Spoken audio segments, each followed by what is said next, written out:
Hey everybody, welcome to Topic Tuesday. I've got my little one here. She was up extra early, so she's right on the verge of a nap. We'll see how this goes.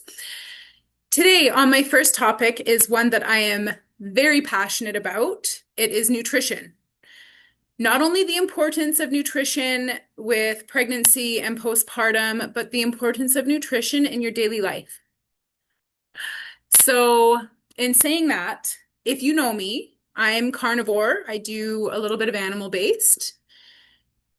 About 3.5 years ago, my second child had a bunch of food intolerances and all these things, and that led me down the rabbit hole of our nutrition and just what it has become today. It is so different than even just 20 years ago. So I'm very big into the gut microbiome, especially if you're nursing. That is a huge thing. Our food pretty much controls our guts, and our gut is like the second brain. It controls our body.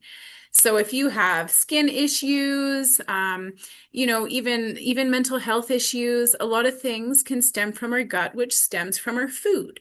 So in saying that, if you have not gone down any rabbit holes on our food system, I highly recommend you do because it's insane once you start looking at things. Like your eyes are open and you're like, there's things that you cannot unsee. So, gonna start with pregnancy. Basic nutrition during pregnancy, that is tough, especially with food aversions. I was mostly animal based, and then as soon as I hit maybe the 9 week mark, I didn't want meat. I tried to eat eggs. It was just whatever. So I understand that you do what you got to do during pregnancy. But obviously it's a big part. Nutrition is a big part. You want that baby to get all the nutrients that it can. Yes, there are prenatals. I'll go into that on another topic. I actually didn't do prenatals with this one. That was one of the rabbit holes I went down. Just folic acid versus folate. So I really tried my best to just eat a good balanced diet, the best that I could during pregnancy. My first few pregnancies, I was pretty unhealthy. I didn't know any better. I mean, my babies are all fine, but definitely getting more holistic and more healthy with each one. Postpartum. So postpartum depression, your mental health, breastfeeding is a big one. I know they say that certain foods can increase your milk. Oatmeal is one of them. My son was allergic to oatmeal, so then I went down and researched oatmeal, and it turns out oatmeal is not a superfood. I'm not going to judge you if you still eat your oatmeal in the morning or if you put oatmeal in your smoothie or your flax bowls or anything. I'm not here to judge. I'm just here to share what's worked with me, what I have found out, and just share that knowledge with others. And hopefully, don't just listen to me. I'm not a doctor. I mean, I'm a Google doctor, but I'm not a doctor. So if there's something that I say that interests you, definitely, take it with a grain of salt, but do your own research. I'm here to push you to do your own research. I've done a lot of research on food. So I'm here to give you a few basic facts, and then I want you to do the homework yourself and decide, whether or not you will continue to eat oatmeal for breakfast. So back to the breastfeeding thing. Back to the breastfeeding thing. It's trial and error here. We're just trying videos with babies. We'll see how it goes. Breastfeeding, a lot of people are scared of fat. Don't be scared of fat. Don't be that person. Don't be scared of fat, especially animal fat. I've got friends that are vegetarians, so if you're watching this right now, I love you. No judgment. But if you are vegetarian, you want to make sure that you're getting good fat. So you can get that fat from, say an avocado has good fat. You're going to get butter. If you're vegan, then it's a little bit more tricky. There are alternatives to vegan for vegans, but they're not always the best. You don't want a lot of plant-based things, have a lot of chemicals. You don't want chemicals in your body. So anyway, back to fat. Butter, tallow, ghee, all those are good if you are, trying to get a little extra fat in. You're not a big meat eater. Eggs are good. There's so many other things. Like I said, avocados are great. So just don't be scared of fat. We have been led to believe that fat is the enemy. I don't think fat is the enemy. Sugar is the enemy. Sugar, refined carbs, and I hate to say this, but even some vegetables can mess up the gut microbiome. The biggest thing, now this might stir the pot a little bit, but again, if you don't want to listen, you have the option to pause or fast forward or X out altogether. We're going to talk about seed oils. The way that seed oils are processed, canola oil, vegetable oil, even avocado oil, there's corn oil, there's peanut, there's so many different oils that are classified as a seed oil, and it's the way that they are bleached and the way that they are manufactured and processed. They are not good for us. They get stuck in our system. They can get stuck for years. If you go out and have a cheat meal or whatever, depending on how strict you are, and you have something with seed oil, okay, whatever, you gotta live. But if you consume seed oils every day, they're gonna build up in your body and they can take years to unclog. They will clog up your organs, they will clog up your arteries, they will clog up your body. They also play a huge factor in your gut microbiome. So if you're consuming all of these seed oils, your microbiome doesn't have a chance to heal. It's covered in this sludge of poison, essentially. And so, here's an interesting fact. Doesn't happen for everyone. It might not happen right away. When I cut out seed oils, I stopped using sunscreen. Why? Because the seed oils were messing up with my natural melanin production. So I made my own sunscreen anyways, because I'm just a hippie like that. But I don't even use it on my kids. I limit their seed oils, and your body will start to naturally react with the sun. You also have to practice sun safety as well. I'm not saying go out at 1:30 in the afternoon and just cook in the sun. But seed oils.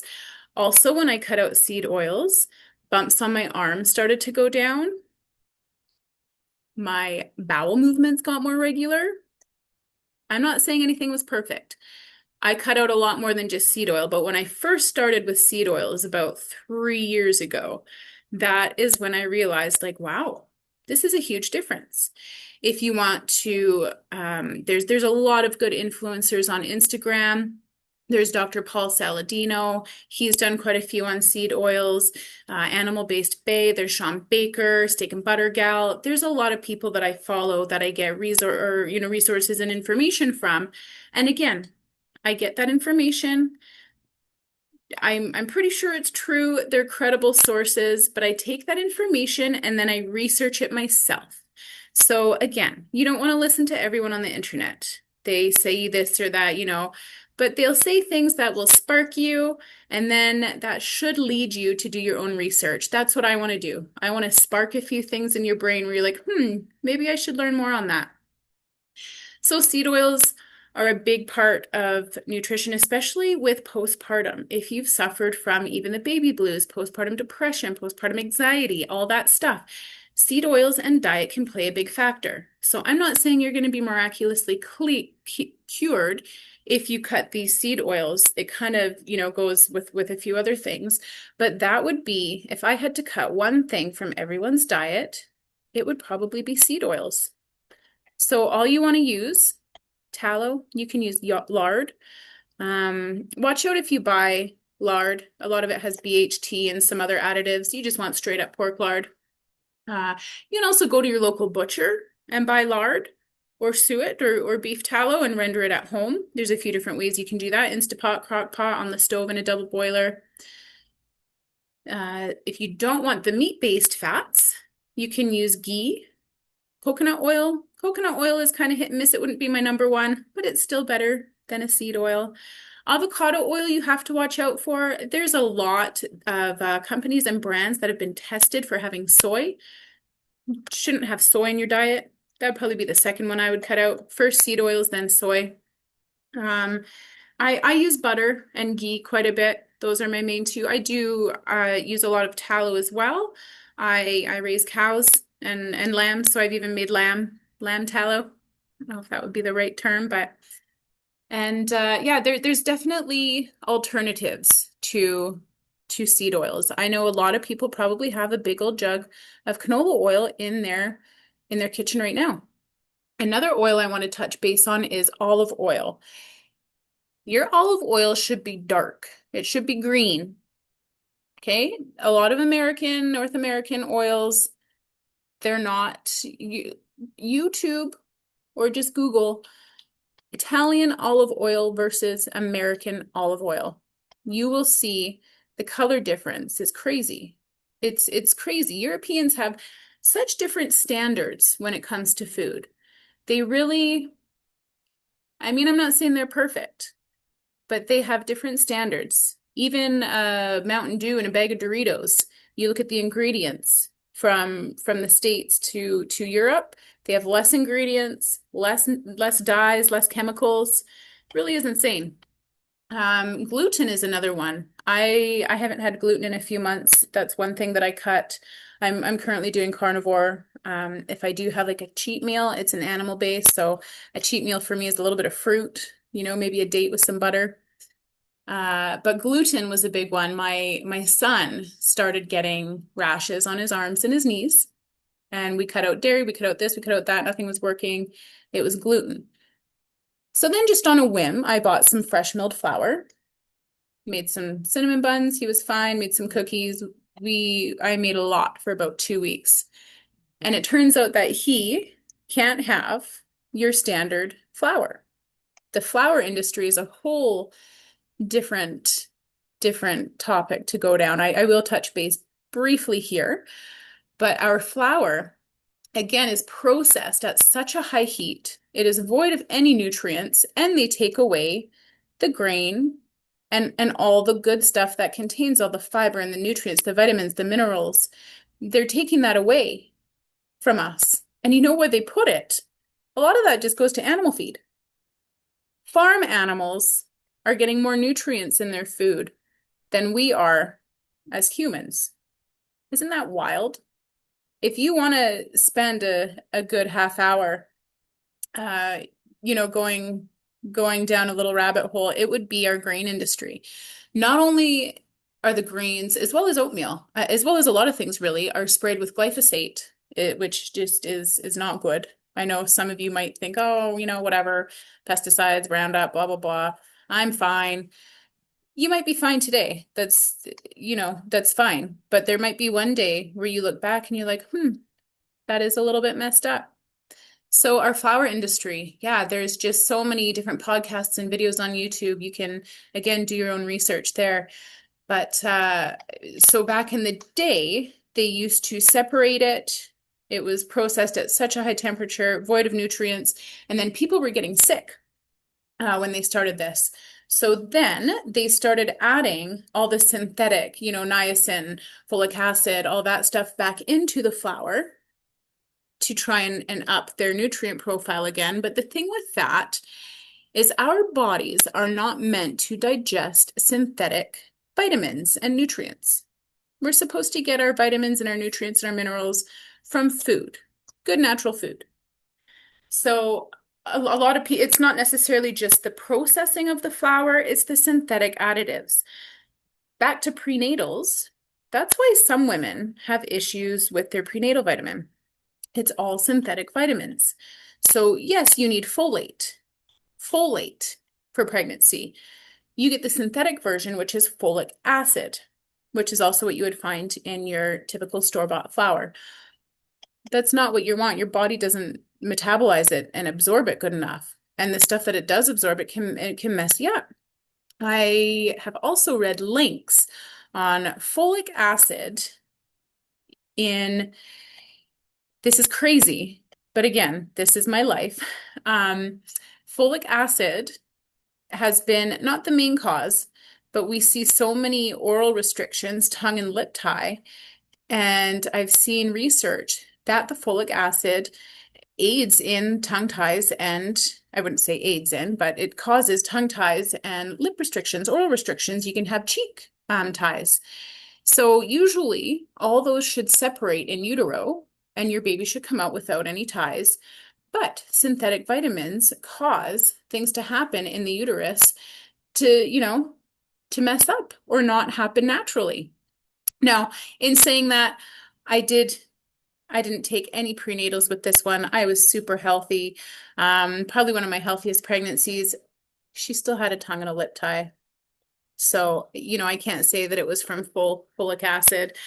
Uh, but it could be a little bit of genetics. And also I just think that it's more common nowadays because we have more resources for that. But anyway, don't want to go off topic too much. This is supposed to be about diet nutrition. So we covered gluten. I want to cover a little bit about sugar. And I'm not talking about fruit sugar. I understand sugar is sugar. That's why I'm on the carnivore diet right now, is because I wanted to cut out my sweet tooth. I wanted to retrain my brain, rewire it so that I don't always want something sweet. And I'm working on it. So I do a lot of meat, eggs, occasional dairy, mostly cream. I do homemade ice cream. Try not to put sweetener in there. If I do, it's a little bit of honey or maple syrup, which are natural sweeteners. But anyway, sugar is a big thing because there's hidden sugar in a lot of things too, especially in a lot of our, you're vegan, you're vegetarian, you're dairy free, a lot of these foods have a lot of sugar. So even though you're not going out and buying a candy bar, even your bag of chips can have a bit of sugar in there. And sugar can fuel your body in such an opposite way that you want. So, the number one multiplier of cancer cells is sugar. So, you cut out sugar and so many things happen. Cancer or not. It's just, insane. But sugar can cause a lot of mental instability. So, we have a lot of anxiety and depression and things like that. Not just postpartum anxiety and depression, but it's just more common nowadays. There's more people on medication. There's more, seasonal depression. And I live in Alberta. We've got wind, we've got winter. I get seasonal. I don't personally get seasonal depression, but I get why people might. But there are ways that I will go over in other videos that you can kind of combat that a little bit. But yeah, sugar is one thing. Not only that, but so everyone says, oh, sugar causes cavities. It can, but it's not like if you put sugar in your teeth, you're going to get a cavity. It's your sugar, your ingestion of sugar going and messing up your gut microbiome. And that microbiome that is not good and stable will then deplete your body of the minerals and nutrients that you do get. And that is what can cause your cavities.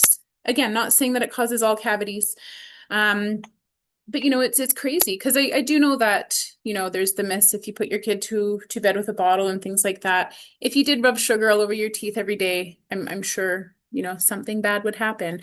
But a big thing, I got into dental hygiene after my second, and because he had a little bit of tooth decay and I was so confused, and we were really good and got into, again, the gut microbiome. That is your second brain.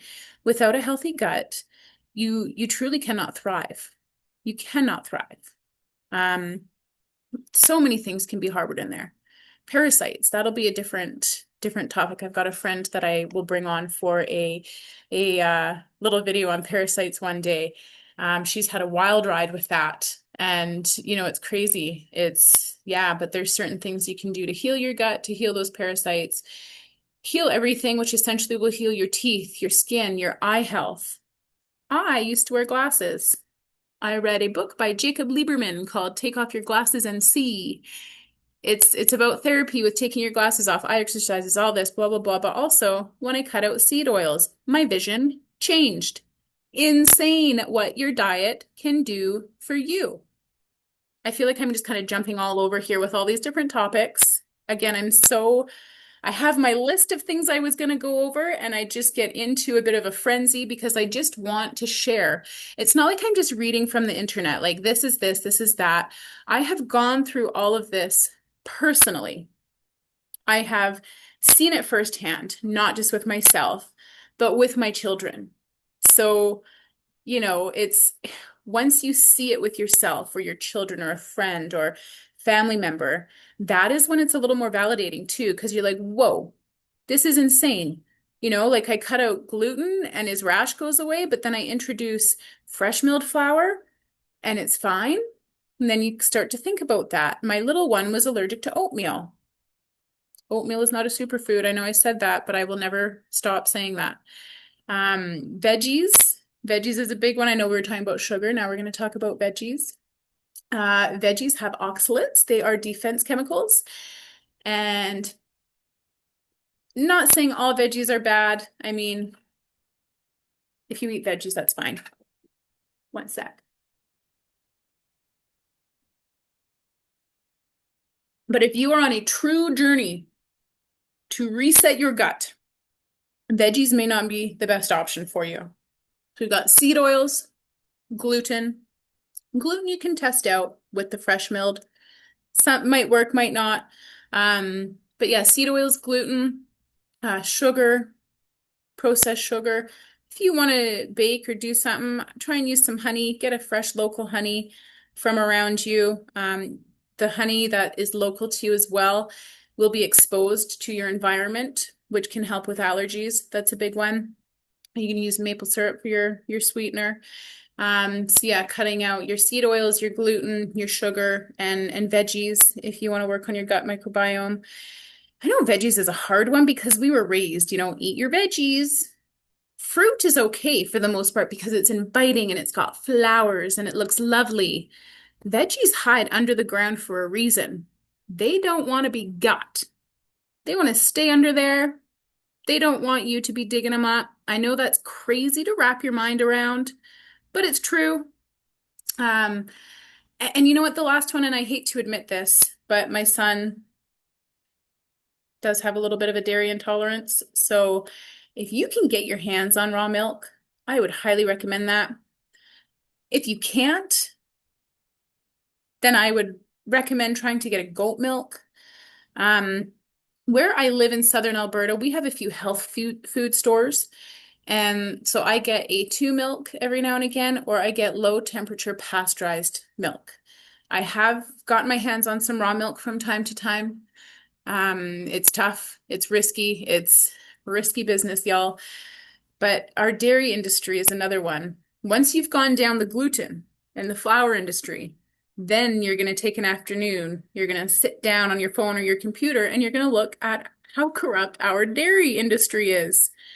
Again, they take our milk, they pasteurize the heck out of it to the point where it's completely void of nutrients, minerals, anything like that.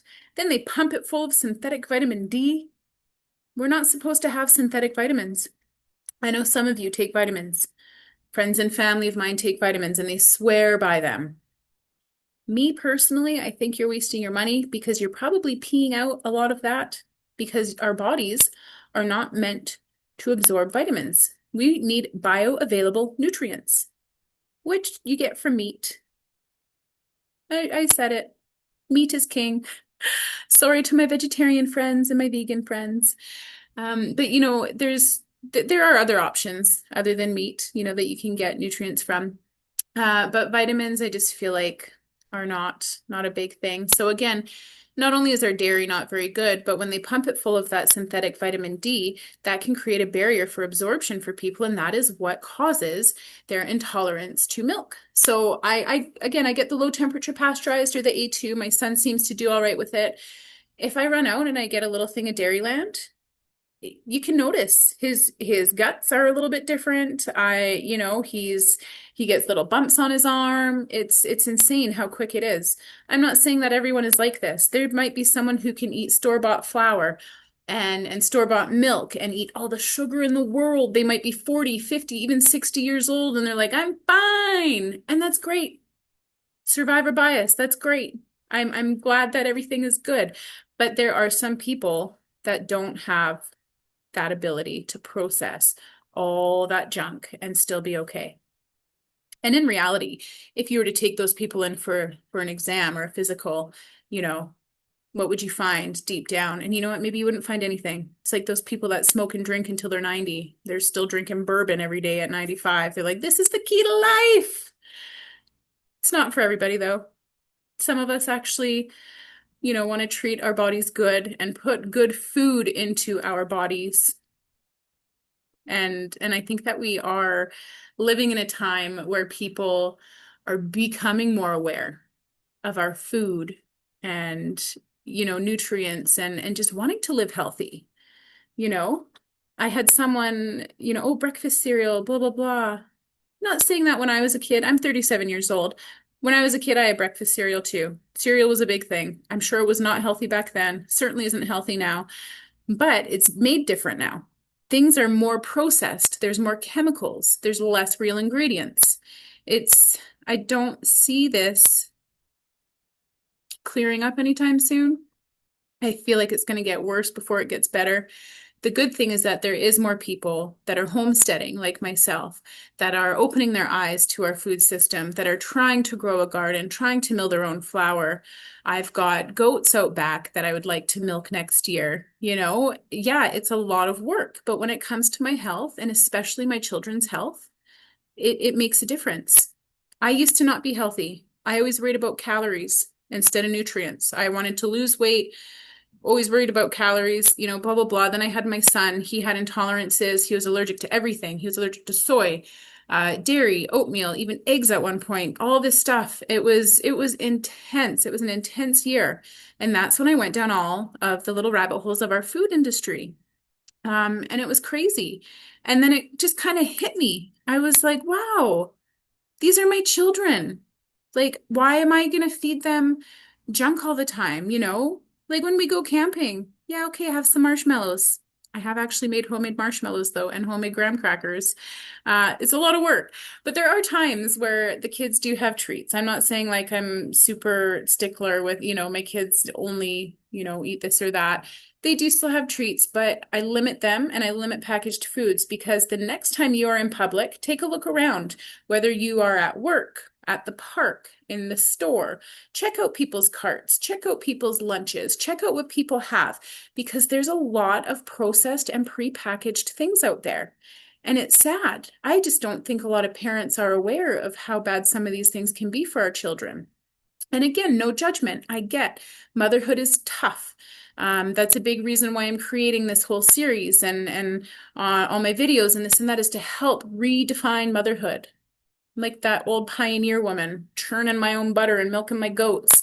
I want to give you options and resources to have a healthy and sustainable life without making it overwhelming and stressful. I know not everyone's going to go out and milk their goats and butcher their own cow, but if you can make some food swaps the next time you're at the grocery store, then I feel like I've done my job.